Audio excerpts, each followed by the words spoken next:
वो मैं बता रहा था, हरियाणा का एक चौधरी ताऊ बुढ़ापे में उन्होंने सोचा यार तू तपस्या कर, अब तो तूने सारी जिंदगी काम करा, भगवान को प्रकट हो जाएंगे, तू तपस्या करने चला जा। हरियाणा का ताऊ 3 पहाड़ चढ़ के चला गया भाई साहब तपस्या करने, 3 पहाड़ चढ़ के ऊपर चढ़ा, जाके सोचा यार भगवान शंकर को प्रकट करूंगा, तपस्या में बैठ जाऊंगा, भगवान मुक्ति मिल जाएगी। जब बैठ गया वहां पर तो अचानक ध्यान आया यार पता नहीं क्या होगा, तू तपस्या करने से पहले एक बीड़ी पी ले। जेल में से बंधन निकाल, ये सुनाया गीत, कौन सा गीत सुनाया, वहां जाके बरसो जहां मेरे संवरिया। सर्दी में गाना सुनाया था इनने, बरसात को कही कि वहां जाके बरस जा मेरे संवरिया, साढ़े के मलेरिया करवा के मार दो कतई, यहां मत बरस, चाहे उसका पैर फिसल जाए वहां पर, वहां जाके बरसो जहां मेरे संवरिया। तुम अपने यहां क्यों नहीं बरसवा रहे सांवरिया को, बादलों को। ये लेडीज भाई साहब बहुत उस्ताद होती है, ये कोई भी बात किनके, तुम तो तालियां बजा देते हो मस्ती में, ये आजकल लेडीज कम नहीं है भाई साहब। वो एक पति के मन में खोट था, उसने कहा गवर्नमेंट 10,000, घर पे आया पत्नी से बोला गवर्नमेंट 10,000 रुपए देगी जिसके एक बच्चा होगा। गवर्नमेंट बोली कोई बात नहीं, हमें तो पत्नी बोली जी हमें कोई दिक्कत नहीं, हमारे को 10,000 रुपए मिल जाएंगे, हमारे यहाँ तो हमारा बेटा बंटू है। बोला हाँ हमें 10,000 रुपए मिल जाएंगे। पति के मन में खोट था, बोला तू बुरा नहीं मानना तो एक बात कहूँ, बोली बोल। बोला मेरा एक बच्चा जयपुर में भी है। पत्नी बोली लिया, जयपुर से अपना बच्चा लेकर आया, घर पे आके देखा, बोला बंटू दिखाई नहीं दे रहा।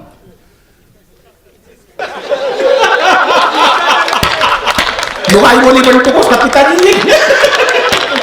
बजाओ एक बार ताली, खाना वो तपस्या वाली बात कर रहा है। तो 3 पहाड़ चढ़ के चढ़ गया भाई साहब वो चौधरी, बोला भाई एक तपस्या से पहले एक बीड़ी पी लूं। अब उसने बीड़ी लगाई भाई साहब, बाई चांस जेब में हाथ डाला, माचिस भूल गया। अब उसने कहा यार माचिस, 3 पहाड़ नीचे उतर के माचिस कौन लाएगा, या दूर तक कोई नहीं है। उसने बीड़ी निकाली, वापस जेब में रख ली बंडल में, बोला कोई दिक्कत नहीं है, माचिस नहीं मिली, बीड़ी नहीं पी, अगला बैठ गया तपस्या पे।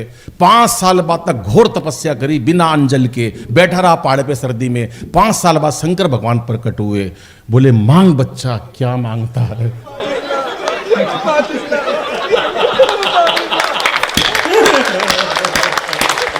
बोला प्रभु माचिस दे दे, बीड़ी पी लिया।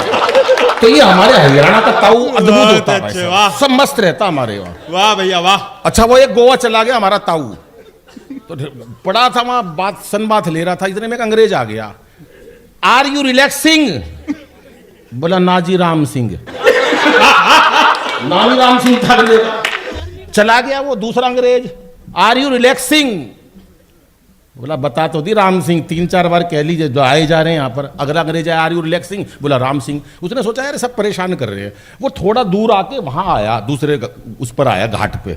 उसने देखा एक अंग्रेज ऑलरेडी लेटा हुआ है। उसने अंग्रेज से पूछा आर यू रिलैक्सिंग, बोला यस आई एम रिलैक्सिंग। उस ताऊ ने एक दिया, बोला तू सुसरे उड़ पड़ा है, लोग तेरे को वहां ढूंढ रहे हैं।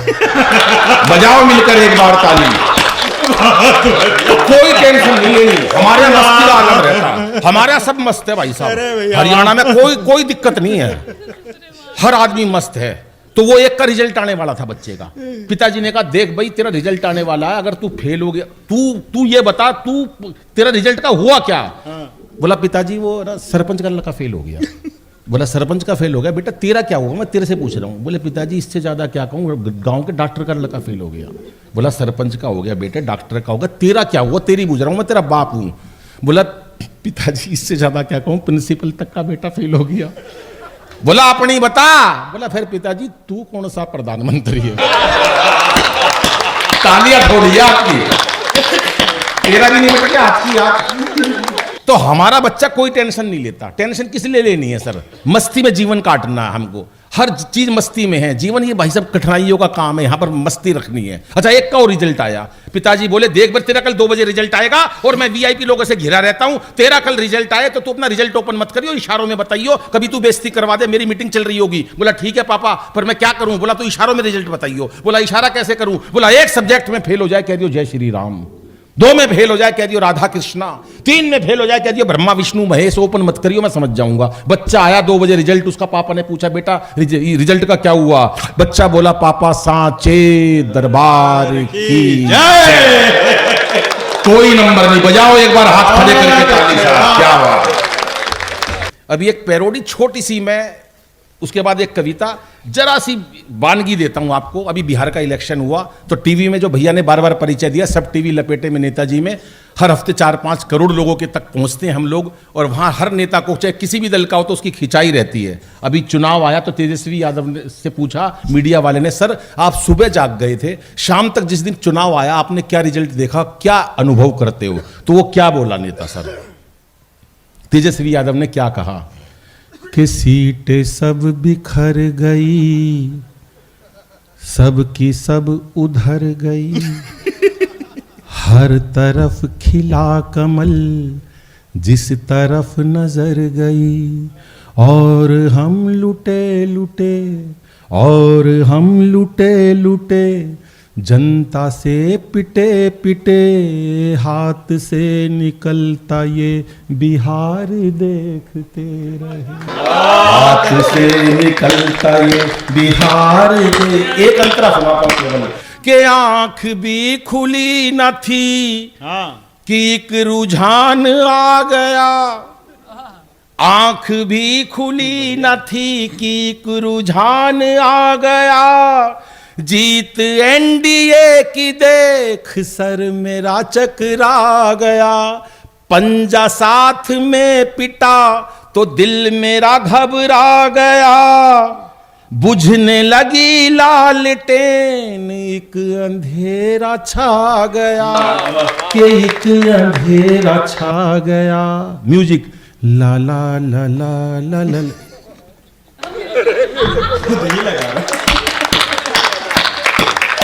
ला ला ला ला ला ला ला ला ला ला ला, वोट बन गए जहर।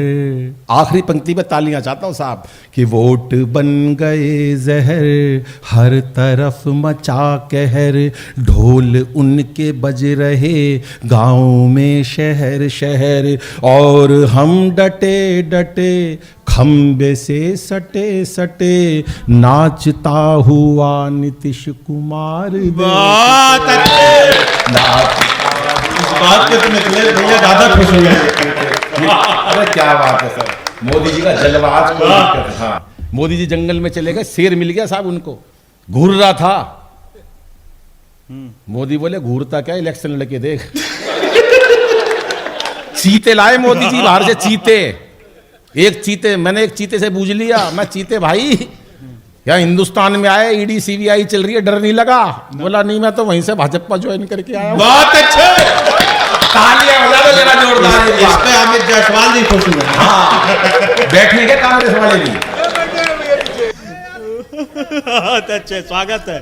अरे सर कैसी बात कर रहे हो, एक बार तालियां बजाओ सर के लिए। वाह वाह वाह, सब लोग हमारे प्यारे हैं। और एक कविता हास्य की पढ़ता हूं, अंतिम कविता सर। स्वागत है भैया, एक कविता सुनो, बढ़िया और मस्ती की कविता, हास्य की कविता सर, जो पूरे देश में वायरल हुई, क्योंकि भाई चौबे जी को भी पढ़ना है, सुनाने को बहुत कुछ है, लेकिन माँ की कविता भी मन करता है। ये सब लोग अपने मन की बात कह देते हैं, मैं नहीं कह पाता। स्वयं ने जो मन में आया वो पढ़ा, जो अभय के मन में आया वो पढ़ा। मैं सच बता रहा हूं, जो कविता मेरे मन की होती है मैं नहीं, सुनिएगा सर प्लीज, जो हमारे मन की कविता और नहीं पढ़ सकते, क्योंकि मैंने मां पर बहुत लिखा, बेटी पर बहुत लिखा, तिरंगे पर लिखा, देश के शहीद पर लिखा, लेकिन लोग हास्य की डिमांड करते हैं, मंचों से हास्य दूर होता जा रहा है। तमाम विधाओं के कवि ये ऐसा नहीं, ये नहीं लिख सकते, ये सब श्रेष्ठ कवि हैं, लेकिन हर कवि के भीतर एक कवि, एक रस बैठा हुआ होता है, लोग डिमांड करते हैं, जिसके कारण बुलाया जाता है। इसलिए मैं एक अंतिम कविता मस्ती की आपके बीच में रखता हूं, हास्य की वो कविता जो पूरे वर्ल्ड में वायरल हुई। आप मजे लेना कि हमने बच्चों का जीवन कैसा कर दिया।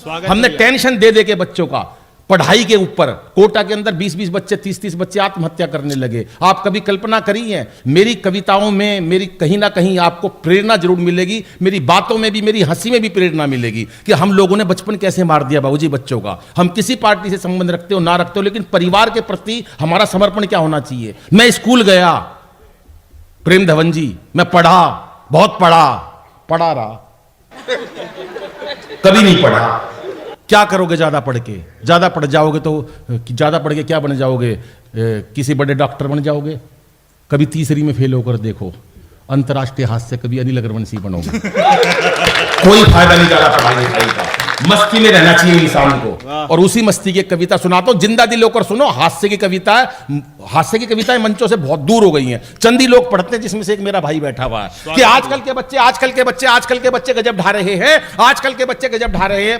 सुनना इंस्पेक्टर महोदय, हास्य की, आजकल के बच्चे गजब ढा रहे हैं, परीक्षाओं में भाई साहब पता नहीं क्यों इतने नंबर ला रहे हैं।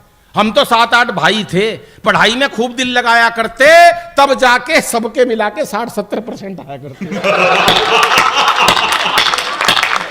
हौसले इतने बुलंद कभी उदास नहीं हुए, हौसले इतने बुलंद कभी उदास नहीं हुए। एक साल में 2 भाइयों से ज्यादा पास नहीं हुए। घर वालों ने जो पुस्तक एक बार दिलवा दी, बाबूजी सारी जिंदगी वही चला दी।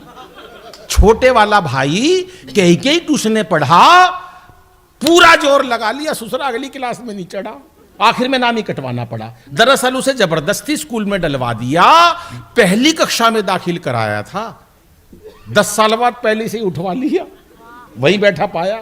और इस पंक्ति में सारे सदन का आशीर्वाद और बधाई चाहता हूं, मैं तालियां चाहता हूं आपसे, बधाई देना मेरे को। उस समय में 12वीं कक्षा में मेरे अकेले के पूरे परिवार में सर 33% नंबर आए थे। इनके 33 भी नहीं आए थे क्योंकि उन्होंने ताली नहीं बजाई। 33% नंबर आए थे। सुनिएगा साहब, हास्य की कविता से कैसे निकाला है। 12वीं मेरे अकेले के 33% नंबर आए थे। घर वालों ने जश्न मनाए थे। कैसे जश्न मनाए थे सुनो।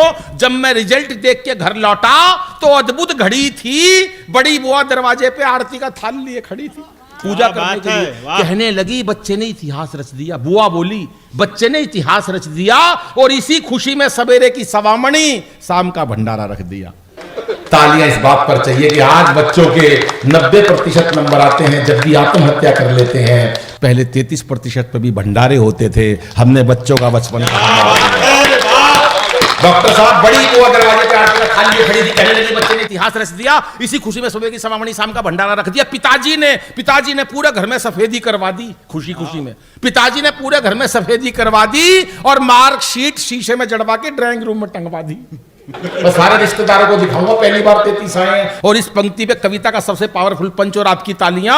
बड़ी अम्मा ने तो यहां तक कह दिया, दादी माँ ने तो यहां तक कह दिया, अब जब तक इस बच्चे की पढ़ाई चलेगी घर में देसी घी की अखंड जोत जलेगी।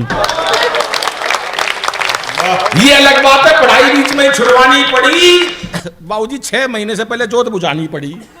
लेकिन ना कोई शिकवा ना कोई गिला, दाखिला आखिर कॉरेस्पॉन्डेंस में मिला, क्योंकि हमारे समय में बच्चे पढ़ाई से बिल्कुल नहीं घबराते थे। एक कक्षा में कई साल लगाते थे, और कई बच्चों को तो रिश्ते भी स्कूल के थ्रू आते थे। ये अभय निर्भीक की शादी स्कूल से ही हुई है, 6वीं में पढ़ता 24 साल का ढींग हो गया। हमारे समय में बच्चे पढ़ाई से बिल्कुल नहीं घबराते थे।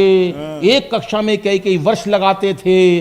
कई बच्चों को तो रिश्ते भी स्कूल के थ्रू आते थे, और बाबूजी कई बार तो सिलेबस तक एक्सपायर हो जाया करते, बच्चे वहीं पढ़े रहते, टीचर रिटायर हो जाया करते। तालियां, क्या बात है साहब, हास्य में क्या तालियां दी आपने। ये है श्रोता, हास्य कविता पे सिर्फ भरपूर तालियां। और जो बच्चे एक कक्षा में कविता का एंड करता हूं, और आपको एक गंभीर पंच दूंगा सर, आपके लिए नहीं है वो, आप उससे दूर हो, बाकियों के लिए है। जो बच्चे एक कक्षा में कई वर्ष लगा दिया करते, उन्हें अगले साल कक्षा का मॉनिटर बना दिया करते। जो बच्चे एक कक्षा में कई वर्ष लगा दिया करते, उन्हें अगले साल कक्षा का मॉनिटर बना दिया करते। वही बच्चे आज देश के विजेता बन गए, और उस टाइम के सारे मॉनिटर आज देश के नेता बन गए। ये बहुत ही नहीं, उसमें हाथ खड़े करके तालियां बजा दो जरा एक बार। लेकिन आजकल के बच्चे जाने किस तनाव में रहते हैं, हर वक्त एक अभाव में रहते हैं। आजकल के बच्चे जाने किस तनाव में रहते हैं, हर वक्त एक अभाव में रहते हैं। अरे बच्चों का बचपन बस्ते के बोझ तले दब गया, बच्चों का बचपन बस्ते के बोझ तले दब गया। और माँ बाप का प्यार कंप्यूटर, टीवी व मोबाइल की भेंट चढ़ गया। माँ बाप का प्यार। अच्छा लगा तो एक बार सारा सदन जोरदार तालियां बजाए। बहुत बहुत आभार, धन्यवाद दोस्तों।